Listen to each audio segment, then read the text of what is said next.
കഴിഞ്ഞ ദിവസം ബാബു പോളിൻ്റെ ഒരു ഓർമ്മ താളുകളിൽ അദ്ദേഹം കുറിച്ചിട്ട വരികൾ, നമ്മളൊക്കെ വീട്ടുകളിൽ ഏറ്റവും നല്ല പ്ലേറ്റുകൾ എടുത്ത് അലമാരിയിൽ വയ്ക്കും.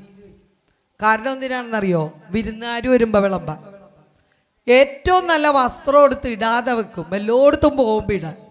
പെട്ടെന്നായിരിക്കും ഒരു തളർവാദം പിടിച്ച് ഡിം കിടക്കണത്, അവിടെ കിടക്കും ആ സാധനം അലമാരിയിൽ, അല്ലേ? നല്ല ഏറ്റവും ചളങ്ങിയതിൽ നമ്മൾ ഭക്ഷണം കഴിക്കും. എന്നിട്ട് എല്ലാ സ്വരുക്കും കൂട്ടിച്ച് ചിലപ്പോൾ ബാങ്കിൽ ഡിപ്പോസിറ്റൊക്കെ ആയിട്ടിടും. ഒരു 10-60 വയസ്സാകുമ്പോഴേക്ക് PSC പാസ്സാവും. പ്രഷർ, ഷുഗർ, കൊളസ്ട്രോൾ, ഇത് മൂന്നും കിട്ടും.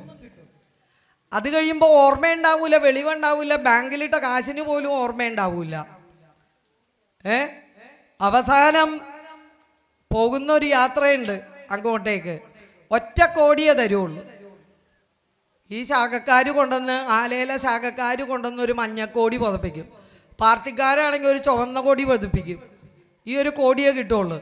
10,000-കണക്കിന് കോടി ഉണ്ടായിരുന്ന ജയലളിതയെ ശശികലത ഇങ്ങനെ ഒന്ന് മുട്ടുകൈ കൊണ്ട് തട്ടിയുള്ളൂ.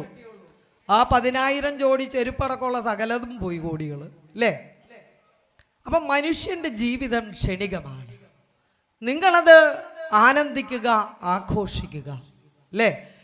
ഇപ്പൊ വേണ്ട, വിരുന്നുകാർ വരട്ടെ, ആ നല്ല പാത്രത്തിലൊക്കെ എടുത്ത് ചോറുണ്ടെന്നേ. നമ്മൾ ജീവിക്കാണ്ട് ഇത് ആർക്ക് വേണ്ടിയിട്ട് ഈ കരുതി വയ്ക്കണത്? ഞാനിപ്പോൾ ആലോചിക്കും, എൻ്റെ അനുഭവത്തിൽ എന്ന് പറയണേ, കല്യാണം കഴിഞ്ഞ് അച്ഛനുണ്ടായിരുന്നു, അമ്മയുണ്ടായിരുന്നു, അവരെയൊക്കെ ഭംഗിയായിട്ട് അമ്മായി അച്ഛനെ, അമ്മായി അമ്മ എല്ലാവരെയും നോക്കി. ഇപ്പം മക്കൾക്ക് മൂത്ത മകന് 37 വയസ്സായി, രണ്ടാമത്തേന് 29 വയസ്സായി. പഠിപ്പിച്ച് കല്യാണം കഴിച്ച് ഇപ്പം അവരൊക്കെ പ്രസവിക്കാനായിട്ട് 2 പേര് തയ്യാറായിയൊക്കെയാണ്. ഒരു പേരക്കൊച്ചും ഉണ്ട് എനിക്ക്, അല്ലേ? അപ്പം ഇപ്പം എൻ്റെ മൂത്ത മോനേടൊക്കെ പറയും, അമ്മ എവിടെയെങ്കിലുമൊക്കെ നിങ്ങൾ ടൂർ പോട്ടാണ്. അപ്പം ഞാൻ ആലോചിക്കും, ഇപ്പം കാലുവേദനയുണ്ട് ഇടക്കൊക്കെ.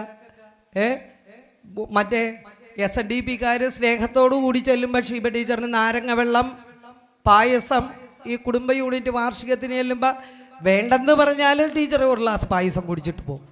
അപ്പം അത് നിരസിക്കാൻ പറ്റാത്തതുകൊണ്ട് ഇന്നലെയും കുടിച്ചു ഒരു പായസം. അങ്ങനെ പായസവും നാരങ്ങ വെള്ളയും ചായവും ഒക്കെ സ്നേഹത്തോടു കൂടി കുടിച്ച് എനിക്ക് ഷുഗറും ഉണ്ട് ചെറുതായിട്ട്. അപ്പം ഞാൻ പറയണത്, ഇപ്പം ആലോചിക്കുമ്പോൾ ജീവിതത്തിലെ നല്ല കാലങ്ങളൊക്കെ ഏതാണ്ട് 60 വയസ്സ്, ഷഷ്ടിപൂർത്തിയും കഴിഞ്ഞു. ഇനി എപ്പോഴാണ് ഒന്ന് ഓടാൻ പറ്റുന്നത്? ഇനി എപ്പോഴാണ് ഇങ്ങനെ അടിച്ചു പൊളിക്കാൻ പറ്റുന്നത്? അപ്പം ജീവിതത്തിലെ നല്ല കാലം മുഴുവൻ നമ്മൾ മക്കൾക്ക് വേണ്ടി, കുടുംബത്തിന് വേണ്ടി, അല്ലേ, ഒക്കെ ജീവിച്ചു. നമുക്ക് വേണ്ടി ജീവിക്കാൻ ഒരല്പം സമയം നമ്മൾ കരുതി വെച്ചോ? ഭാര്യയും ഭർത്താവും കൂടി നമ്മുടെ നല്ല ആ യൗവനം, നമ്മളുടെ സമ്പത്തുള്ള ആരോഗ്യമുള്ള സമയമൊക്കെ അവിടെയൊക്കെയാ ശ്രീനാരായണ ഗുരുദേവൻ്റെ ഭവനധർമ്മം. നിങ്ങൾ ഇപ്പം വീടുകളൊക്കെ സെമിത്തേരി പോലെയാ, അല്ലേ? എന്താ സെമിത്തേരിയുടെ പ്രത്യേകത? ആരും ഉണ്ടാവില്ല. തെക്കോട്ട് പോയവരൊക്കെ കൂടി കിടക്കണ സ്ഥലമാണ് പള്ളി സെമിത്തേരി, അല്ലേ? മിണ്ടാട്ടുമില്ല. ചില വീട് അങ്ങനെയാ. പണ്ടൊക്കെ നല്ല വിശാലമായ വരാന്തകളുണ്ട്. ഇപ്പൊ VARANDA വരാന്ത, വരണ്ട എന്നാണ്, അല്ലേ? VARANDA വരാന്താന്നും വായിക്കാം, വരണ്ടാന്നും വായിക്കാം. കാരണം നമ്മൾ അതിലൊക്കെ കെട്ടിത്തിരിച്ച് എങ്ങനെയാണ് മറ്റേ ജാനകി ചേട്ടത്തി, ത്രേസ്യാമ്മ ചേട്ടത്തി, അല്ലേ, നഫീസുമ്മ എല്ലാവരും കൂടി ഇങ്ങനെ ലൈനായിട്ടിരുന്ന് പേൻ നോക്കും. ഇന്ന് തലയിൽ പേനുമില്ല, പേനും കപ്പൽ കയറി. അതിനെയൊക്കെ കൊല്ലാനുള്ള കെമിക്കലാണല്ലോ നമ്മൾ തലയിലടിക്കണത്. പണ്ടങ്ങനെയല്ല. ഉച്ചയ്ക്ക് ഒരു 2-2:30 ആകുമ്പോൾ എല്ലാ അയൽവക്കത്തുകാരും വരും. ആൻ്റണി ചേട്ടനും റപ്പായി ചേട്ടനും ഗോവിന്ദൻ ചേട്ടനും ഒക്കെ കൂടിയിരുന്ന് രാഷ്ട്രീയം ഒന്ന് അരച്ച് കലക്കും, അല്ലേ? പെണ്ണുങ്ങളൊക്കെ കൂടി പൊരുന്ന കോഴി ഒരു ഭാഗത്ത് കിടപ്പുണ്ടാവും. അത് ആ വരാന്തയിൽ എവിടെയെങ്കിലും ഇരുന്ന് മുട്ടയിടും. ചിലതുങ്ങൾ കോഴി കുഞ്ഞുങ്ങളെ കുത്തി വിരിയിക്കും.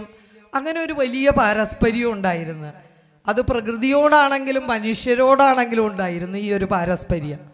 പക്ഷേ ഇന്നിപ്പോൾ സെമിത്തേരികൾ പോലെയാണ്.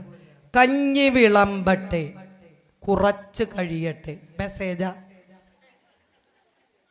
അല്ലേ? കഞ്ഞി വിളമ്പട്ടെ, കുറച്ച് കഴിയട്ടെ.